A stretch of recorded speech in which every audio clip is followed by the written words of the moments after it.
Hello my dear students. So today मैं आपके सामने एक ऐसा टॉपिक लेके आ रहा हूँ जो most of the civil engineering student should no.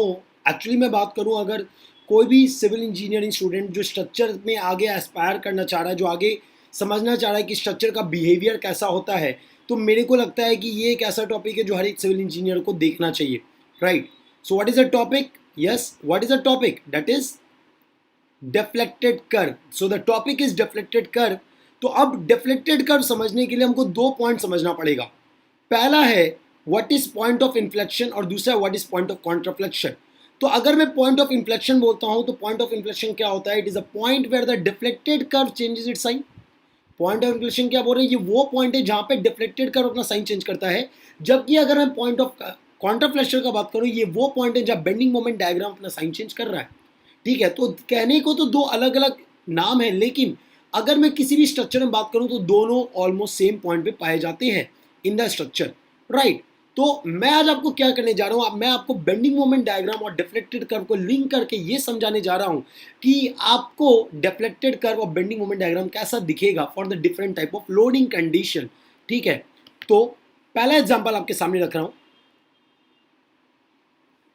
अगर मानो एक सिंपली सपोर्टेड बीम है और इस सिंपली सपोर्टेड बीम में अगर कोई पॉइंट लोड लगा है सेंटर पे, तो अगर मैं इसके लिए बेंडिंग मोमेंट डायग्राम बनाना चाहूं तो मुझे पता है कि जो बेंडिंग मोमेंट डायग्राम बनेगा वो ट्रायंगुलर बनेगा और जो उसका मैक्सिमम बेंडिंग मोमेंट होगा वो सेंटर पे होगा। यस, ये बात हमको पता है। राइट। तो अगर ये तुम्हारा बेंडिंग मोमेंट डायग्राम है तो भैया मेरे ये जो बेंडिंग मोमेंट डायग्राम क्या बता रहा है? ये सैगिंग बेंडिंग मोमेंट है। और अगर ये सैगिंग बेंडिंग मोमेंट है तो डिफ्लेक्टेड कर्व जो होगा, जो बीम डिफ्लेक्ट करेगा, तो वहां पे सैग दिखेगा। वहां पे आपको क्या दिखेगा? सैग दिखेगा। तो आप इसको सैग अगर देखोगे तो आपका डिफ्लेक्टेड कर्व कुछ इस फॉर्म में दिखेगा। और क्योंकि ये सिमेट्रिकल लोडिंग है, इसीलिए आपका मैक्सिमम डिफ्लेक्शन उसी पॉइंट पे दिखेगा जिस पॉइंट पे आपका मैक्सिमम बेंडिंग मोमेंट आया है। ठीक है, उसी तरीके से हम दूसरा एग्जांपल आपको डील कर रहे हैं। दूसरा एग्जांपल आपसे डील कर रहे हैं।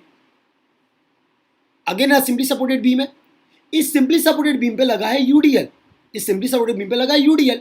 अब इसके लिए अगर आप बेंडिंग मोमेंट डायग्राम बनाओगे तो आपको पता है ये 2 डिग्री पैराबोला बनता है।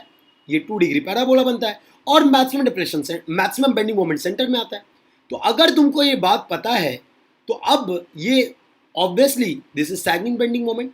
और अगर ये सैगिंग बेंडिंग मोमेंट है तो ड्यू टू द लोड आपका जो बीम ए बी है ये भी सैग करेगा। और अगर सैग करेगा और सिमेट्रिकल लोडिंग है तो साफ साफ पता है कि मैक्सिमम जो डिफ्लेक्शन वो कहाँ आएगा? वो सेंटर में आएगा। देखो आपका मैक्सिमम डिफ्लेक्शन सेंटर में आ गया। अब आगे समझते हैं। तो ये तो आपका डिफ्लेक्टेड कर्व हो गया। तो राइट, अब थोड़ा बहुत लिंक कर पा रहे होगे भाई, बेंडिंग मोमेंट डायग्राम और डिफ्लेक्टेड कर्व कहीं ना कहीं से तो लिंक हो रहा है, एकदम हो रहा है, एकदम लिंक हो रहा है। ठीक है, मतलब कहने का मतलब जहाँ सैग हो रहा है वहां आपको आपका सैगिंग बेंडिंग मोमेंट, वहां पे उस पार्ट पे आपको बीम क्या दिखेगा? सैग होता हुआ। अगर आपका हॉगिंग बेंडिंग मोमेंट आया तो वहां पे आपको बीम क्या दिखेगा? हॉग होता हुआ दिखेगा, है ना। इसी में अगला एग्जांपल ले रही है तो अब सिमेट्रिकल लोडिंग का था। अगला मैं एग्जांपल ले रहा हूं अनसिमेट्रिकल लोडिंग का। तो मान लो एक सिंपली सपोर्टेड बीम तुमने लिया और इस पे हम लगा दिए यूवीएल। तो अगर तुमने ये यूवीएल लगाया है और इसके लिए आपको अगर बेंडिंग मोमेंट डायग्राम बनाना है तो ऑब्वियसली सिमेट्रिकल नहीं बनेगा, अनसिमेट्रिकल बनेगा। और जो मैक्सिमम वैल्यू होगा वो बी के पास आएगा, ये हम सब जानते हैं। ठीक है, जो मैक्सिमम वैल्यू होगा वो बी के पास जाएगा और जो कर्व बनेगा वो 3 डिग्री पैराबोला बनेगा। वो 3 डिग्री पैराबोला बनेगा। अब अगर मैं डिफ्लेक्टेड कर्व बनाता हूं तो कुछ इसी तरीके से सैग होता हुआ दिखेगा जैसा आपको पहले केस में दिखा। बस अंतर यह है कि ये सिमेट्रिकल नहीं होगा। बस अंतर यह है कि ये सिमेट्रिकल नहीं होगा। ठीक है, ये सिमेट्रिकल नहीं होगा। So this is your deflected curve. अब अगला केस, मान लो अगर एक कंसंट्रेटेड मोमेंट लगा है, एक कंसंट्रेटेड मोमेंट लगा है, तो अब अगर इस केस के लिए आप बेंडिंग मोमेंट डायग्राम बनाते हो तो कैसा बनेगा? कुछ इस तरीके का बनेगा। अब अगर कुछ इस तरीके का डायग्राम बनेगा तो आपको क्या दिख रहा है? बीम क्या होते दिख रहा है? आपको सैग होते हुए भी दिख रहा है, हॉग भी होते दिख रहा है। अगर आप एसी पोर्शन में देखो तो बीम हॉग हो रहा है और सीबी पोर्शन में बीम सैग हो रहा है। तो अगर मैं इसके लिए डिफ्लेक्टेड कर्व बनाऊं तो आपका डिफ्लेक्टेड कर्व कैसा बनेगा बेटा? आपका एसी पोर्शन में हॉग दिखेगा और सीबी पोर्शन में सैग दिखेगा। राइट। तो देखो डिफ्लेक्टेड कर्व दम इसी तरह बनेगा, है ना। राइट। तो आपको अभी तक क्या समझ में आया कि बेंडिंग मोमेंट डायग्राम और डिफ्लेक्टेड कर्व में लिंक? क्या लिंक है? अगर किसी भी पोर्शन में बीम सैग हो रहा है तो आपका डिफ्लेक्शन में सैग दिखेगा, अगर किसी पोर्शन में हॉग हो रहा है तो आपका डिफ्लेक्टेड कर्व कैसा दिखेगा?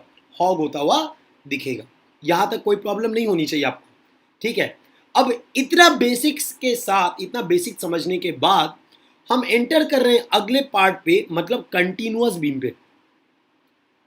तो ये आपका एक कंटिन्यूअस बीम है ABC, और इस पर कुछ लोड लगा देते हैं। AB पे मान लो यूडीएल लगा देते हैं, BC पे मान लो आपका पॉइंट लोड लगा देते हैं। तो इसका एनालिसिस किस तरीके से करते हैं समझो। सबसे पहले हम AB पार्ट को देखते हैं, सबसे पहले हम AB पार्ट पे देखते हैं जिस पर आपका यूडीएल लगा हुआ है, और सिर्फ इसके लिए हम बेंडिंग मोमेंट डायग्राम अगर बनाते हैं तो अभी जस्ट हमने देखा ये यूडीएल बनेगा, ठीक है। अब BC पार्ट पे एनालाइज करते हैं only due to the point load, ठीक है, only due to the point load. तो हमको पता है कि इसके लिए आपका क्या बनेगा? ट्रायंगुलर बनेगा, ठीक है। नाउ जब ये कंटिन्यूअस बीम है तो बी पे मोमेंट भी आएगा, that is a bending moment, you can see that, and bending moment will be equal and opposite for both the sides, right. तो आपको अब इसके लिए भी बेंडिंग मोमेंट डायग्राम बनाना पड़ेगा, और जब तुम इसके लिए बेंडिंग मोमेंट डायग्राम बनाओगे तो ये हॉगिंग बेंडिंग मोमेंट देगा, ठीक है। तो आपका जो यूडीएल है वो सैगिंग दे रहा है, आपका जो पॉइंट लोड है वो सैग दे रहा है, लेकिन ये जो मोमेंट है वो हॉक कर रहा है।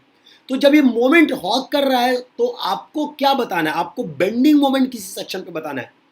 बेंडिंग मोमेंट किस सेक्शन पे? आपका जब डायग्राम बना रहे हो तो किसी भी सेक्शन पे आपको बेंडिंग मोमेंट का वैल्यू देगा वो, ठीक है, वो किसी भी सेक्शन पे आपको बेंडिंग मोमेंट का वैल्यू देगा, है ना। तो अगर वो किसी सेक्शन पे बेंडिंग मोमेंट का वैल्यू देगा, मतलब आपको ये bending moment diagram exact value देना चाहिए। तो क्या होगा, जब हम सुपर पोज किए पॉजिटिव निगेटिव, तो जो कॉमन पोर्शन वो खत्म हो जाएगा, और जो बचा हुआ पोर्शन वही तुम्हारा इफेक्टिव बेंडिंग मोमेंट डायग्राम हो जाएगा, ठीक है, यू कैन सी दैट, ठीक है। तो आप साफ देख सकते हो positive negative positive, and this is your bending moment diagram. ये चीज आप स्ट्रक्चर में और अच्छे से पढ़ते हो, बहुत अच्छे से ये सब चीज पढ़ाते हैं, राइट। सो अभी के लिए ठीक है, this is bending moment diagram. तो आप देख सकते हो कि बीम सैग भी कर रहा है, फिर हॉक कर रहा है, फिर सैग कर रहा है। तो अगर मैं इस सब पॉइंट्स को कंसिडर करते हुए मैं अपना डिफ्लेक्टेड कर्व अगर बनाना चाहता हूं तो डिफ्लेक्टेड कर्व कैसा बनेगा? देखो, पहले बीम करेगा सैग टिल द पॉइंट जहां पे बेंडिंग मोमेंट जीरो ना हो जाए, फिर उसके बाद करेगा hog till the point the bending moment zero ना हो जाए, फिर करेगा सैग। तो अगर मैं ऐसा डिफ्लेक्टेड कर्व बनाऊं तो आप देख सकते हो इस तरीके का deflected curve, right. Till the point the bending moment is zero from A, it is sagging, then hog again, then it is a sag, ठीक है। तो ये आपका बन जाएगा डिफ्लेक्टेड कर्व, ठीक है। तो ये आपका मैंने कंटिन्यूअस बीम में बता दिया।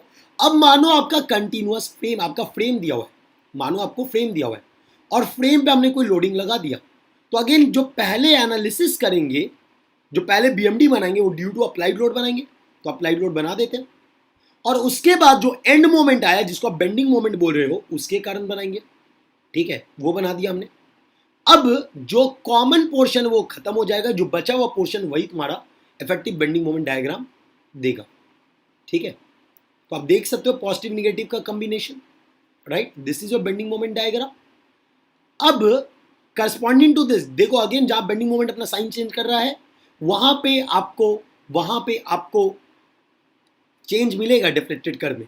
तो अगर मैं डिफ्लेक्टेड कर्व बनाऊं तो कुछ इस तरीके का बनता है, देखो जहां पे साइन चेंज हुआ कर्व का नेचर चेंज हो गया, सैगिंग टू हॉगिंग हो गया या हॉगिंग टू सैगिंग हो गया, डिपेंडिंग प्लस से माइनस जा रहा है, माइनस से प्लस जा रहा है, right. So this is the way actual the deflected curve works. This is the way the actual the deflected curves work.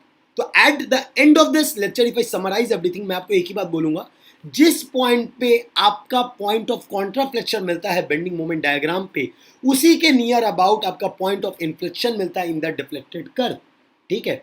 अगर बीम पे आप या फ्रेम पे किसी भी पोर्शन पे अगर पॉजिटिव बेंडिंग मोमेंट है तो पॉजिटिव बेंडिंग मोमेंट मतलब बीम उस पार्ट पे सैग करेगा, और अगर किसी पॉइंट पे निगेटिव बेंडिंग, अगर किसी सेक्शन पे निगेटिव बेंडिंग मोमेंट है तो मतलब ये कि बीम उस पार्ट पे हॉक करेगा, ठीक है। और ये जब ट्रांजिशन होगा तो ट्रांजिशन बहुत स्मूथ होता है, वो आप देख नहीं सकते हो, राइट, इसलिए आपको इस कर्व में वो ऐसा पार्ट दिखेगा भी नहीं, right. But you should understand the nature of the change, why there is a change in the nature, okay.